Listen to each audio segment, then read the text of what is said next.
Mike with Special Counsel for the District on the matters.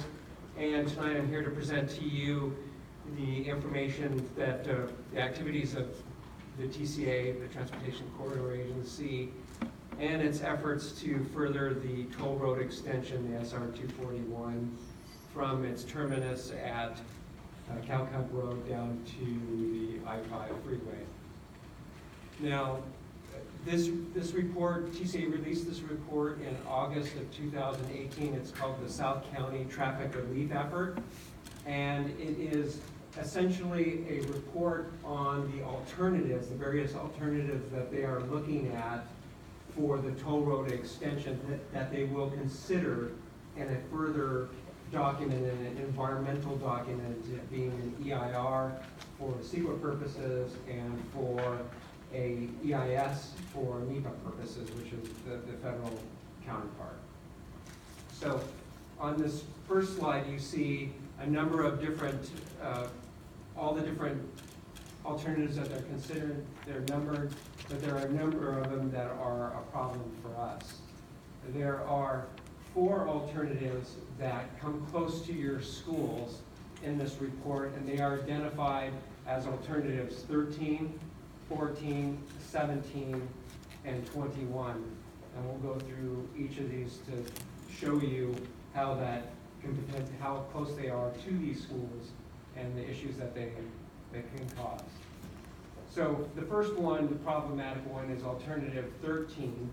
It's depicted here in red, and it starts from Calcamp Road and then comes down and swings around back onto the I-5. It comes in fairly close proximity, well, it does come in close proximity to Tesoro High School, Ascensia Elementary, and it goes fairly close to San Juan Hills, and then on the I-5, it also goes close to San Clemente High School. Stan, don't you mean Oso Parkway? It originates at Oso Parkway. At Oso, yes, Oso Parkway, and then comes down through Calcamp. That's right, from Oso Parkway is the start. Now, in alternative 13 in this report, it acknowledges that this alternative requires the widening of Los Padrones Parkway from Oso Parkway down, widening of Los Padrones Parkway from Oso Parkway all the way down to Calcamp Road to accommodate the toll road requirements for median width and lane width. So there will be some widening of it to accommodate the toll roads in that section of Los Padrones Parkway. What does that mean? Well, they're gonna widen it to meet highway design manual standards. Again, this is to meet the width requirements for medians. And they talk about under restrictive conditions. All that means is that the normal median width can be narrowed when you're in areas that have high slopes or other conditions, sensitive environmental areas that would warrant justification. However, even under these restrictive conditions, the median width is not wide enough. So that's why Los Padrones Parkway would have to be widened in order to make it into a toll road facility. And then also there would be modifications to a future intersection at Calcamp Road and provide a grade separation from the 241. This is the highlighted areas in the report from TSA's report.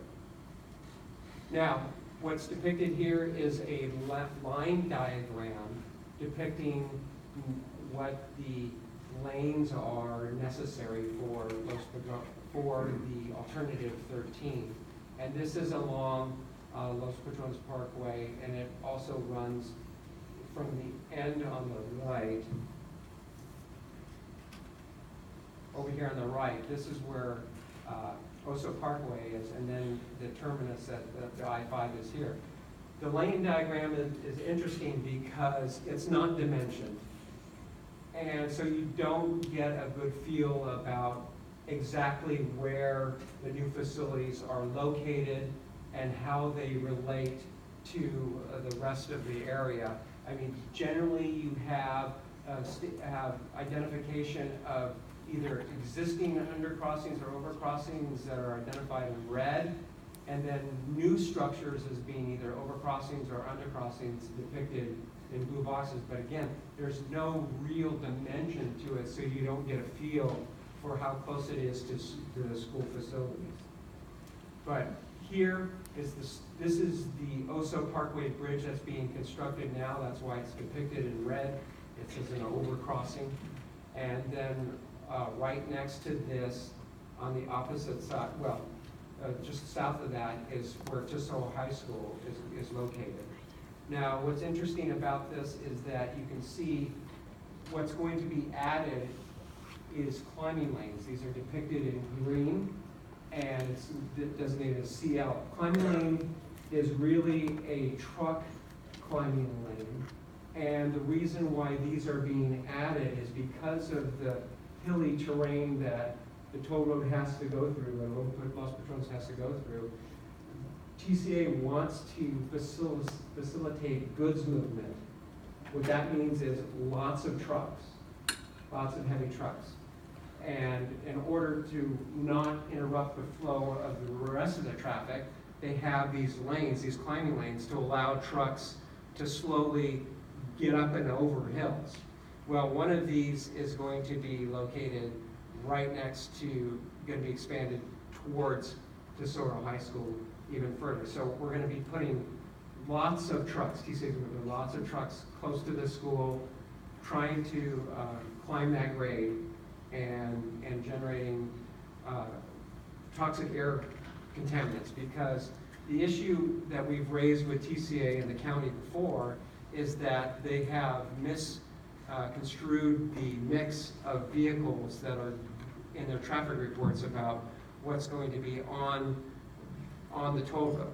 And because this area provides a nice area to move goods, there's going to be a lot of truck traffic. And if you look at it, take a step back and look at it a little bit further, you can see why this makes sense. Because when this toll road is completed, you'll now have a toll system running all the way from Riverside area, where Riverside, Beaumont, and San Bernardino have extensive transportation distribution centers, all the way from that area all the way down to the I-5. So now you've created the perfect scenario for trucking companies and shipping companies to wanting to move their goods faster, to go down the toll road. And the cost of a toll is immaterial to the amount of cost it is to pay for the added time and expense of moving these goods and through the carriers. So TCA recognizes this, and that's why it's identifying lots of climbing lanes on both sides of the road system in order to accommodate it. Well, this is going to put even more truck traffic close to Tesoro High School in this segment.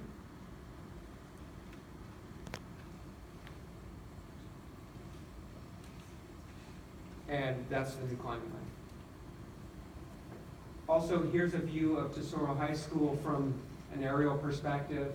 And what I've done is I've taken the line diagram and oriented it the best I could to show you how it lines up. Again, this is not dimensioned, it's not drawn in correct fashion, but at least this gives you an idea of where the climbing lane will be right here, this green lane here, as it comes in closer to Tesoro High School.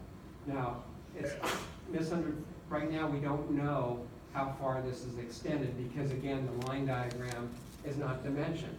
And so one of the things that we believe is TCA is trying to hide in plain sight. And what I mean by that is that a lot of information is presented in a way that doesn't communicate good information about what the project they're trying to go forward with. For example, in the project study report, there is absolutely no description of what land they're going to need to take or to acquire to accommodate these additions to make this into a toll road system. That's left for yet another day. And another way that it's hidden in plain sight is through these line diagrams that don't give proper dimensions or any dimensions and just give a graphical depiction of what they're trying to do. However, in this context, we see that it will be widened towards Tesoro High School, subjecting the school to even more toxic air contaminants, noise from the toll road operation. So you've got the Oso Parkway Bridge that's being constructed, and then you have the new climbing lane here on the left. Pardon me, so they kind of got away without doing a new EIR when they did the bridge, saying that it was covered under something else. As they start making other changes, will they be able to kind of sneak things through without new EIRs in those instances as well? It's a possibility. They've done it before by convincing the county to approve an addendum to the developer's EIR to get the bridge approved, and of course that's what the subject of So it's our all litigation is now. dependent on what the county continues to allow them to do?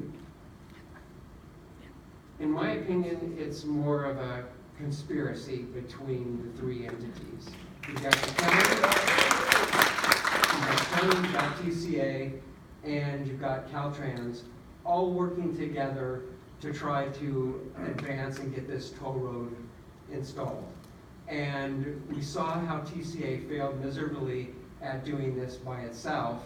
And when they got challenged, and then there was a settlement with the environmentalists, they had to regroup and figure out what was going to be their best way to get to the end game, to get the toll road in place. And that's when they decided and conspired together to say, we're going to do this incrementally.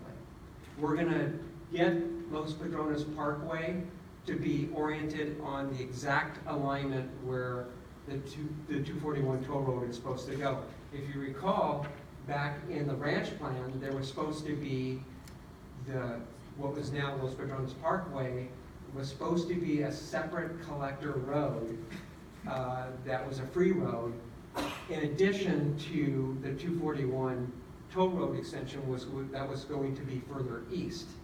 Well, when TCA was stopped by the lawsuits, they figured, well, let's go talk to the ranch and let's get them to move the free road onto the alignment for the toll road, because in the future we're going to make that a toll road. So nobody understood that when it was happening. It was a sleight of hand, and it was put on the alignment. And so they got that done by an addendum through the ranch plan. And then the next step was, we're going to incrementally do this. The next step is, we need a bridge so that we can have free-flowing traffic from Los Padrones Parkway onto the toll road, because when we make this a toll road, ultimately, we can't have traffic going up on top of Oso Parkway and coming back down. It doesn't work for the toll road. So they again conspired together and convinced the county to go out and adopt or approve an addendum administratively through staff only and not in front of the board, an addendum to the ranch plans EIR to make this toll road, to make the bridge, to approve the bridge, and then try to exhaust the statute of limitations by filing a notice of determination. And so they got through that part. We're still litigating about that, but they decided to move forward on the construction.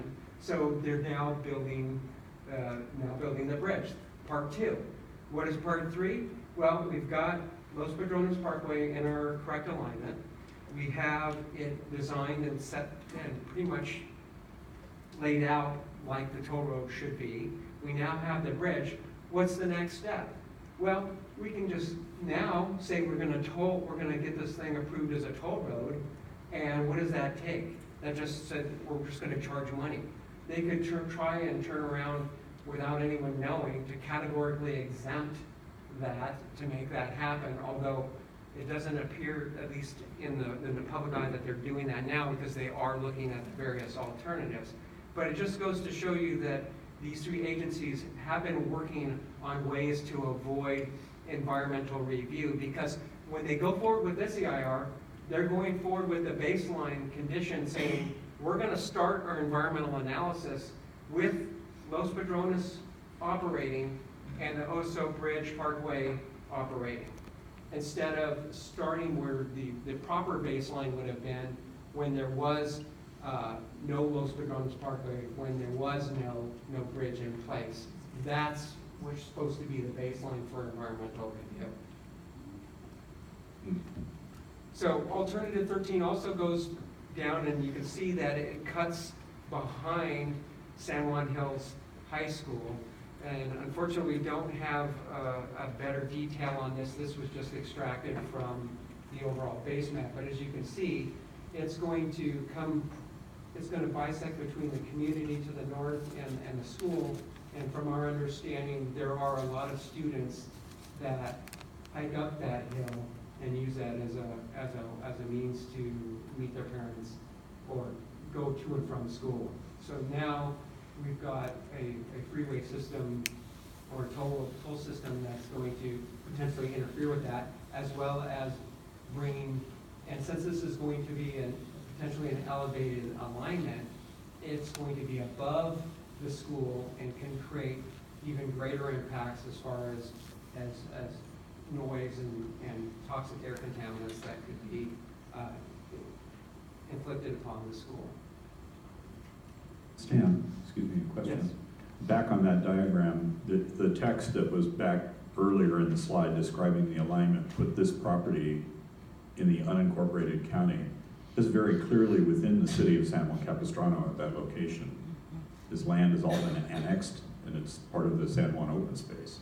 Are you talking about in this Yeah, spot in right this, here? in this picture, right. The Right. land north of the high school is all within the city limits of San Juan. So their description in the earlier slides puts this in an unincorporated county. That's not in the county, it's in the city.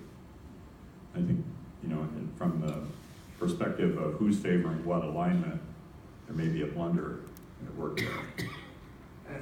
There are a number of things that are wrong with the report, and that just being one of them. All right, so the next alternative that's problematic is alternative 14. It also runs from Oso Parkway down to the I-5. It tolls the Los Padrones Parkway, and it also has problems or comes close to Tesoro High School, Ascensia Elementary, San Juan Hills High School, and San Clemente High School. And alternative 14, much like 13, is doing the same thing. Since it is going to wants to toll Los Padrones Parkway has to be expanded. New overcrossings, undercrossings have to be put in place. And then just like with alternative 13, we've got the same issue with the widening to meet the standards and the grade separations that are going to be necessary. What's interesting about this one is that while we still have the expansion, we have the climbing lanes. And so we have the Oso Parkway bridge on this side and Tesoro on this way.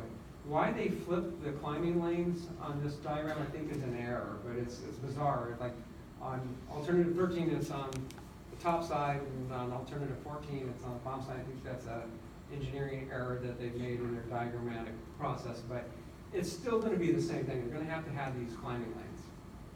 So that's still a continued problem with alternative 14. Alternative 14 also where it comes into the I-5 freeway. So here you have the I-5 freeway lanes coming down here, and then the alternative 14 is going to come into the middle by an elevated structure. It'll swing down in the top and come down here in the middle. Now we know that they've already done substantial construction in that area, and they've already widened this and added another bridge component, which is actually this part where they just added it. So they do have the width right now to make this work. And as a matter of fact, it looks olive here, but it's supposed to be yellow. This yellow, these are already existing auxiliary lanes. So it doesn't look like this is going to be an issue for widening, where the I-5 would have to be widened to accommodate the connection from the toll road. But when you overlay this and then you've got San Clemente High School that's just off to the right at this. So here's where the real problem comes in. You have a San Clemente here up on the right. You have your I-5 freeway right through here. And then I actually found another graphic that depicted this better because the lane diagram was just atrocious to try to make it fit, so it didn't work. But here's what it's going to look like. So we're still going to have an elevated structure that's going to cut off part of or overfly the ball field here at the school, and then come over here and provide, I'm sure, major disruption during construction as well as during operations.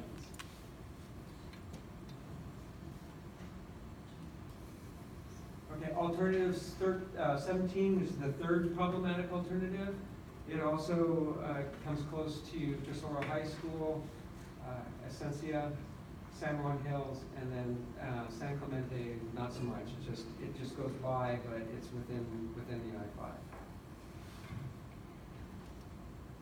It too seeks to turn Los Padrones Parkway into a toll road in the very same way as 13 and 14, and have added grade separations. And alternative 17 also comes close to San Juan Hills High School through, much like alternative 14 did. Now moving to the last alternative, 21, the problematic one. This one's kind of a bizarre alternative, and the reason why is it's actually two different areas.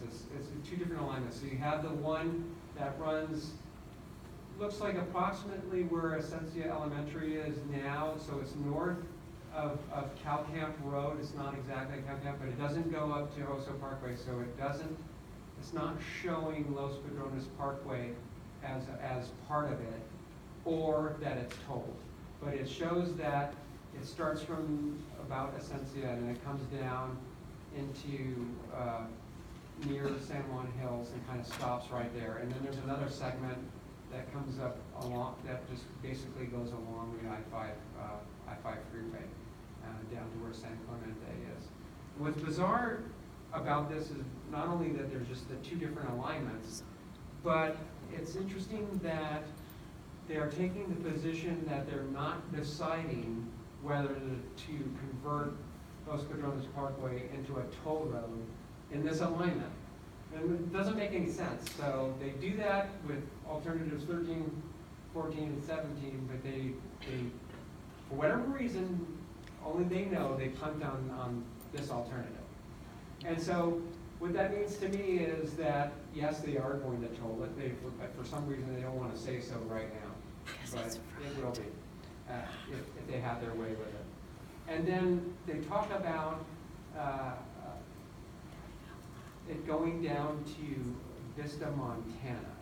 Well, the problem is, again, hiding in plain sight, Vista, Montana doesn't exist anymore. It's actually called Stallion's Ridge, and that is close to San Juan Hills. So here's the line diagram that's in the report.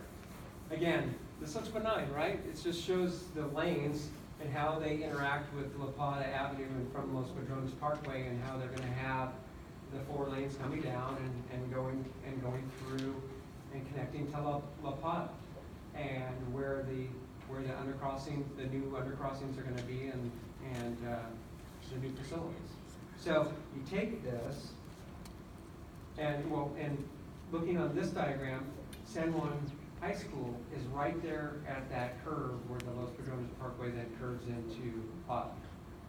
Looking at it from an aerial perspective, you've got San Juan Hills on the right, and then you've got, which they refer to as Vista, Montana, which is actually Stallion Ridge. So this is all going to be tolled. This is what they want to do in this alternative.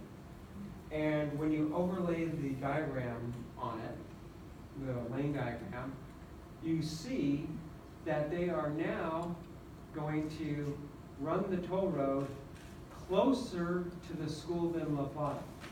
So they're gonna have to do this in some kind of potentially elevated structure depending on how much they take this hill down.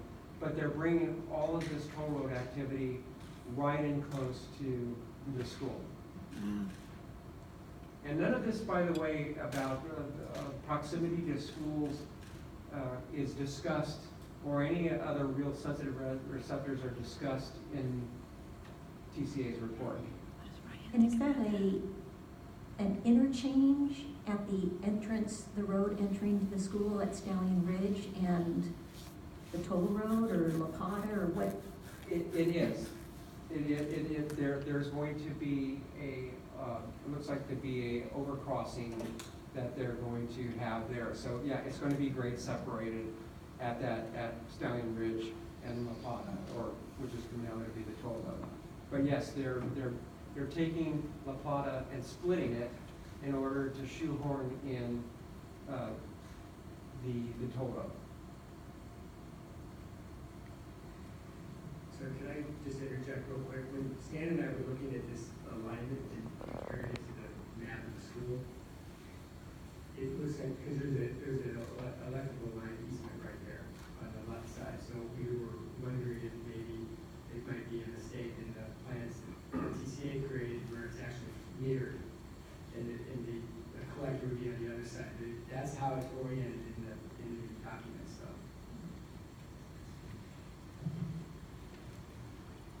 So all of these alternatives create potential impacts to the schools, and they generally are issues with construction dust, construction noise, and construction lane closures disrupting school operations, and construction traffic congestion the same. And then operationally, you have, as I mentioned before, the toxic air pollutants from vehicles, namely the trucks, the diesel trucks that are going to be moving the goods on this. You'll have the traffic noise that it can potentially interfere with the student learning, and you can also have the traffic impacts from not having a free road to serve the communities and the schools. Because now, the only way for students and parents to get to and from the schools without going an extremely long circuitous route is to be held hostage and take the toll road to get there, which is not a fair thing. So, this report that TCA put out, they noted that this does not preclude the study of other project alternatives, and they're saying that this is not a substitute for complying with the California Environmental Quality Act, and that they note that the public comment will begin on the future EIR starting in the first quarter of 2019. What they mean by that is if they're going to issue the environmental impact report, they're going to issue what's called a notice of preparation, and that basically is a scoping document, and that gives the public an opportunity to say, you need to evaluate this because of that, and look at that because of this, and help guide TCA on what it needs to evaluate. And that's important for all the stakeholders to be involved with it in the beginning, because the problem is, once you have momentum going and you have the analysis of a draft EIR, most public agencies are very resistant to change once the draft EIR has already been prepared. So this is an opportunity to try to influence or get things modified before it gets too far down the road. The schedule is, the notice of the EIR prep will be supposed to be this month. I doubt it's going to happen this month. I think it's going to be pushed into February, but just from what I've seen on the web.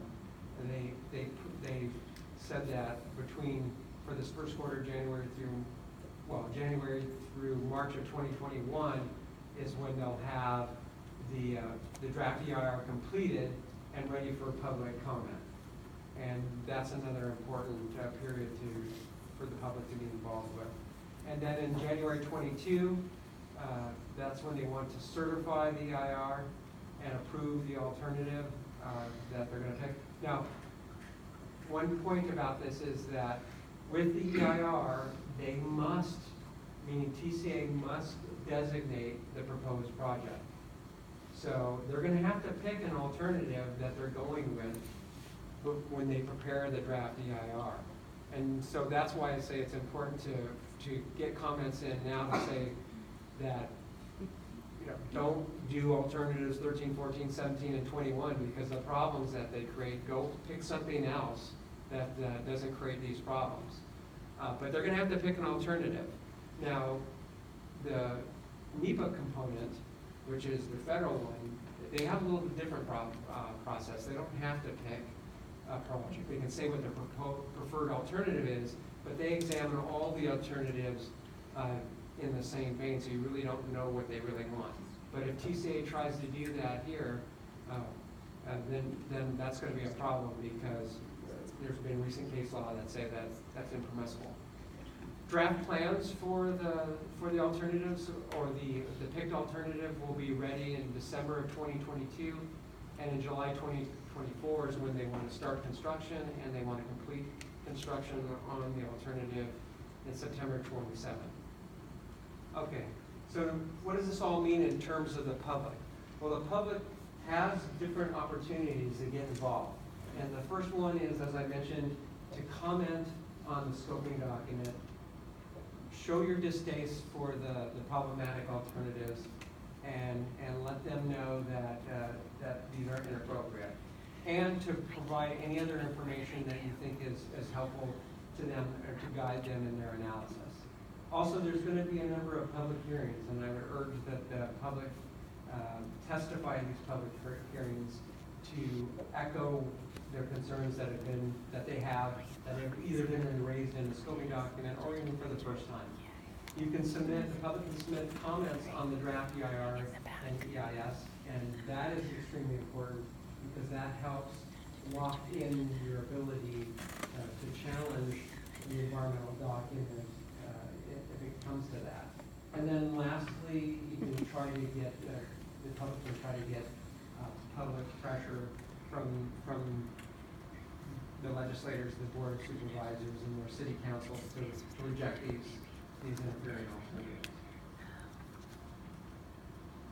Now, this project study report was done in August 2018, and at the time that alternatives were presented, the county decided that it wasn't happy with the suite of alternatives that were being evaluated, and so it decided to put forth its own alternative, which they call the Los Padrones Parkway Extension Conceptual Alignment.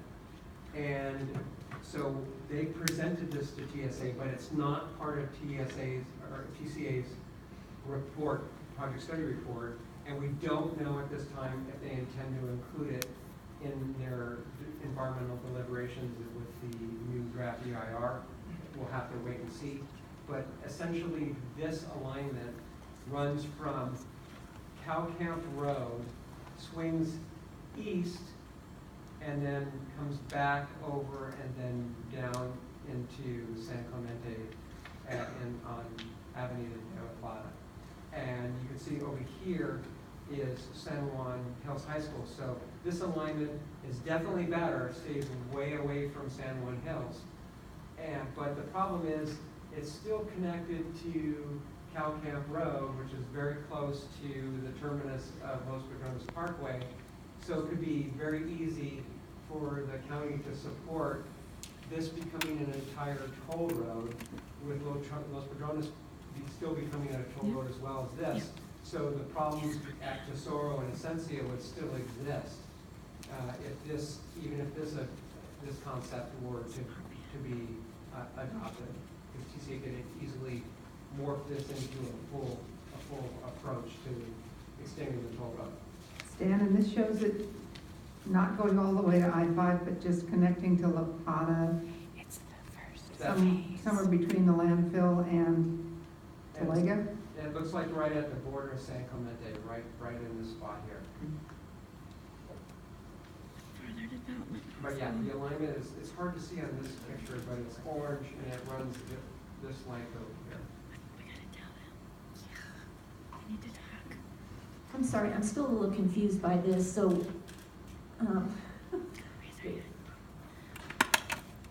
So it dead ends at Avenida La Plata in this illustration, and that's the most we know of it. So this isn't proposing to connect to the I-5 right now, it's just Right now. proposing to connect to La Plata. Correct. Okay. Right now. Any questions? Right now. One question back on alignment 13. Okay. This would be page 3 or kind of thing. We didn't talk about, once this flies over San Juan and takes a right at the landfill,